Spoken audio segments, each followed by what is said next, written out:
Assalamualaikum warahmatullahi wabarakatuh. We are from Group 6. We will present about steps of collecting the data of a research. Before that, I will introduce our group members. There are Anissa Elmida Risma, and then Anissa Fil Ilmi, Arfan Yunesa, Dwi Fadila, and me, Rizka Octavia Damanik. The first material is about the definition of data collection. Data collection is a systematic process of gathering observations or measurements. Data collection allows you to gain first-hand knowledge and original insights into your research problem. It's also the process of gathering and measuring information on targeted variables in an established system, which then enables one to answer relevant questions and evaluate outcomes. It enables a person or organization to answer relevant questions, evaluate outcomes, and make predictions about future probabilities and trends. The next material will be explained by Anissa Elmida Risma. Let me explain to you about the first step of collecting data. The first step is define the aim of your research. The first thing you need to do is identify exactly what you want to achieve. Choose what detail you want to collect. You will need to decide what topics the information will cover, who you want to collect from, and how much data you need. And you can start by writing a problem statement, and the last one, formulate the research question. Next, formulate one or more research questions that precisely define what you want to find out.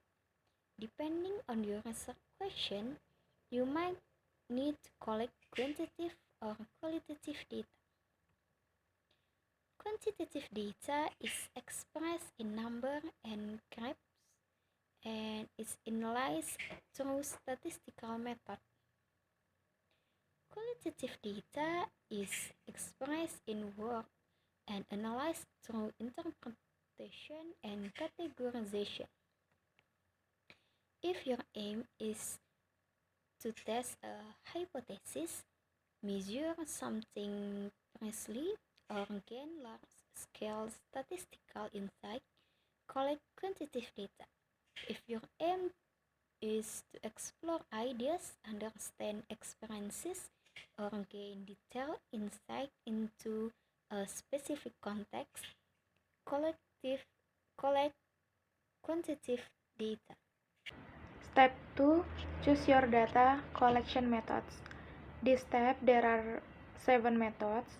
The first is experiment, used to test a causal relationship by manipulate variables and measure their effect on others.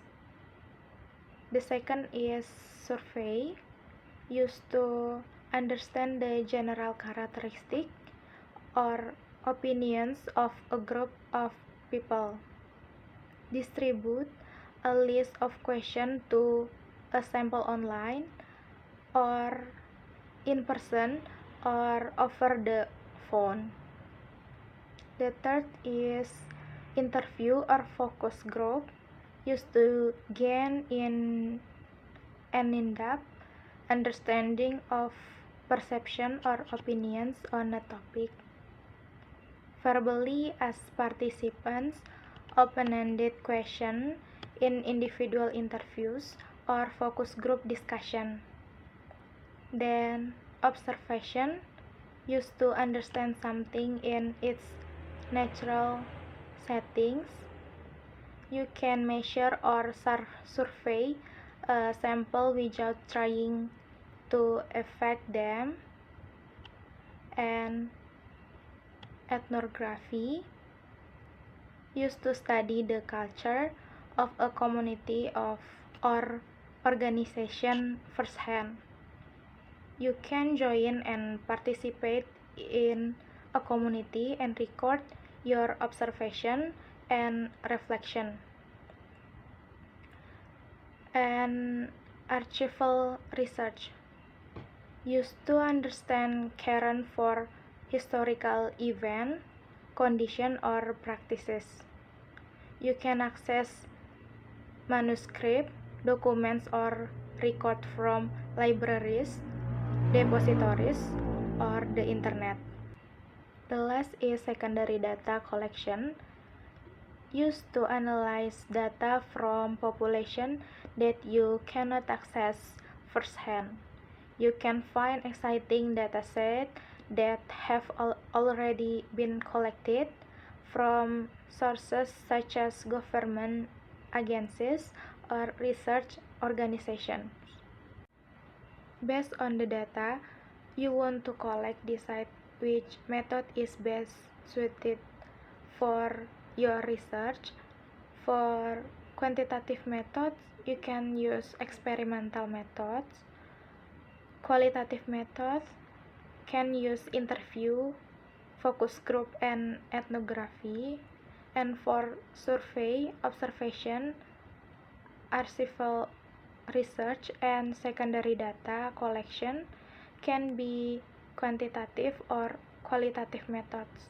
Now we are talking about step 3, plan your data collection procedures.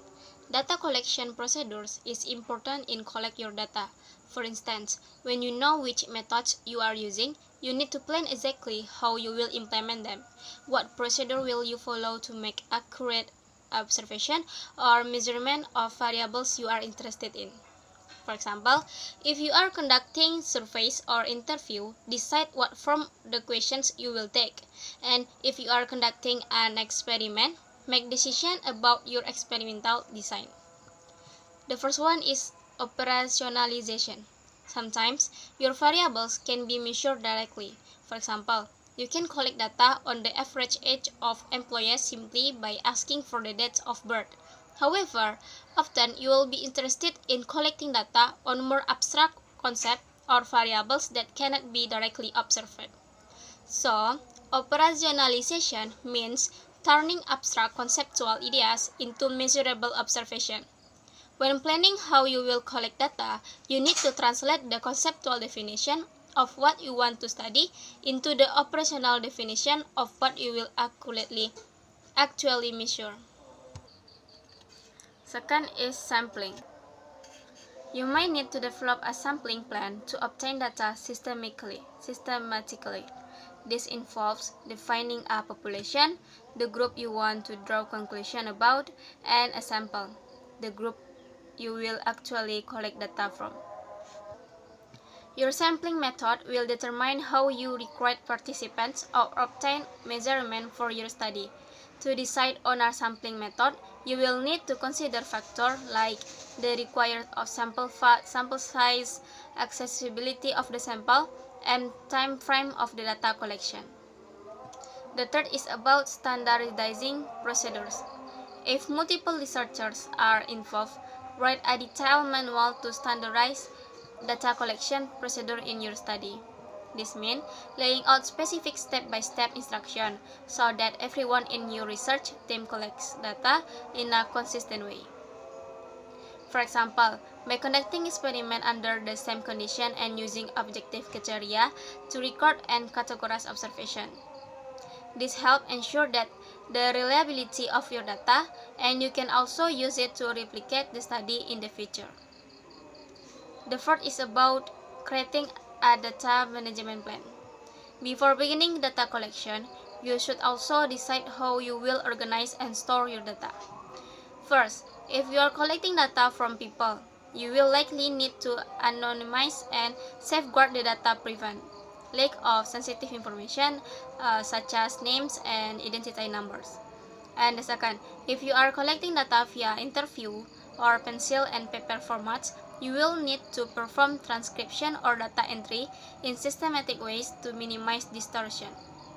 And the last is, you can prevent loss of data by having an organization system that is routinely backed up. Now I will explain the step 4 for collecting the data. To ensure the high quality data is recorded in a systematic way, first, record all relevant information as and when you obtain the data. 2. Double-check manual data entry for errors. 3. If you collect quantitative data, you can assess the reliability and validity to get an indication of your data quality. Next, example of collecting quantitative and qualitative data. The close-ended question and ask participants to rate their managerial leadership skill on scale from 1 to 5. The data produced is numerical and can be statistically analyzed for average and patterns. The open-ended question asks participants for example of what the manager is doing well now and what they can do better in the future. The data produced is qualitative and can be categorized through content analysis for future insight. Okay, that's all from our group. Thank you.